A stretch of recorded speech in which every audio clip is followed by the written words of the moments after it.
అమెరికాలో పోలీస్ అధికారి నిర్లక్ష్యంతో ప్రాణాలు కోల్పోయిన తెలుగమ్మాయి జాహ్నవి కందుల కుటుంబాన్ని మరో విషాదం వెంటండింది. జాహ్నవి తండ్రి కందుల శ్రీకాంత్ గుండెపోటుతో కన్నుమూశారు. ఆయన అంత్యక్రియల్ని కర్నూలు జిల్లా ఆదూరులో నిర్వహించారు. జాహ్నవి కుటుంబానికి సియాటిల్ ప్రభుత్వం $29 మిలియన్ పరిహారం చెల్లిస్తామని చెప్పిన సంగతి తెలిసిందే. ఈ ప్రకటనకు 2 రోజుల ముందే శ్రీకాంత్ కన్నుమూశారు. జాహ్నవి మరణం తర్వాత తండ్రి శ్రీకాంత్ న్యాయపరంగా పోరాటం చేస్తున్నారు. అప్పటి నుంచి ఆయన తీవ్ర మనోవేదనలో ఉన్నారు. అందుకే విధులకు వెళ్లకుండా లాంగ్ లీవ్ తీసుకున్నారు. ఇటీవల ఆయనకు అనంతపురం జిల్లా గుంతకల్లులో పోస్టింగ్ ఇచ్చారు. ఈ క్రమంలో ఆయన విధుల్లో చేరేందుకు గుంతకల్లు వెళ్లారు. అక్కడ రైల్వే స్టేషన్ నుంచి ఆటోలో వెళ్తున్నారు. ఆ సమయంలో గుండెపోటు రావడంతో ప్రాణాలు కోల్పోయారు. జాహ్నవి మరణం తర్వాత తండ్రి శ్రీకాంత్ మనోవేదనతో ఉన్నారని కుటుంబ సభ్యులు చెబుతున్నారు. చివరికి జాహ్నవి మరణంపై న్యాయ పోరాటం తర్వాత పరిహారం ఇచ్చారనే విషయం తెలియకుండానే ప్రాణాలు కోల్పోవడం విషాదకరమన్నారు జాహ్నవి మామయ్య శ్రీధర్. అయితే జాహ్నవికి సోదరి కూడా ఉందని తెలిపారు. ఆమె కుటుంబ సభ్యులకు అమెరికా అధికారుల నుంచి సమాచారం వచ్చిందట.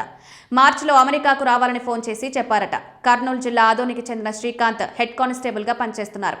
ఆయన భార్య పేరు విజయలక్ష్మి. ఈ దంపతులకు జాహ్నవి మేఘన కుమార్తెలు కాగా జాహ్నవి పెద్ద కుమార్తె. ఆమె ఉన్నత చదువుల కోసం 2021లో అమెరికాలోని సియాటిల్ వెళ్లారు.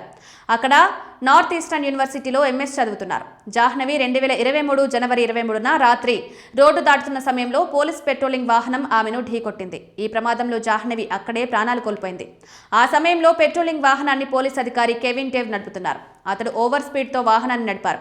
40 కిలోమీటర్ల వేగంగా వెళ్లాల్సిన చోట 119 కిలోమీటర్ల వేగంగా వెళ్లి జాహ్నవిని ఢీకొట్టారు. ఆమె 100 అడుగుల దూరం ఎగిరిపడ్డారు. ఈ ప్రమాదం తర్వాత పోలీస్ అధికారి జాహ్నవి గురించి దారుణంగా మాట్లాడారు. ఆమె మరణానికి విలువలేదన్నట్లుగా వ్యాఖ్యలు చేశారు. బాడీ కెమెరాలో వీడియోలో అతడి మాటలు రికార్డ్ అయ్యాయి. తర్వాత కెవిన్ తీరుపై విమర్శలు రావడంతో విధుల నుంచి తొలగించారు. అప్పటి నుంచి జాహ్నవి తండ్రి న్యాయ పోరాటం కొనసాగుతోంది. తెలుగు సంఘాలు కూడా ఆ కుటుంబానికి అండగా నిలిచాయి. తాజాగా జాహ్నవి కుటుంబానికి $29 మిలియన్ పరిహారం చెల్లించాలని నిర్ణయించారు. ఈ మేరకు సిటీ అటార్నీ ఎరికా ఇవాన్స్ కీలక ప్రకటన విడుదల చేశారు. జాహ్నవి మరణం బాధాకరమని ఎరికా ఇవాన్స్ అన్నారు. ఆమె కుటుంబానికి ఈ పరిహారంతో కొంతైనా రిలీఫ్ ఉంటుందని ఆశిస్తున్నామన్నారు. అయితే ఈ పరిహారం ప్రకటించక ముందే జాహ్నవి తండ్రి చనిపోవడం తీవ్ర విషాదాన్ని నింపింది.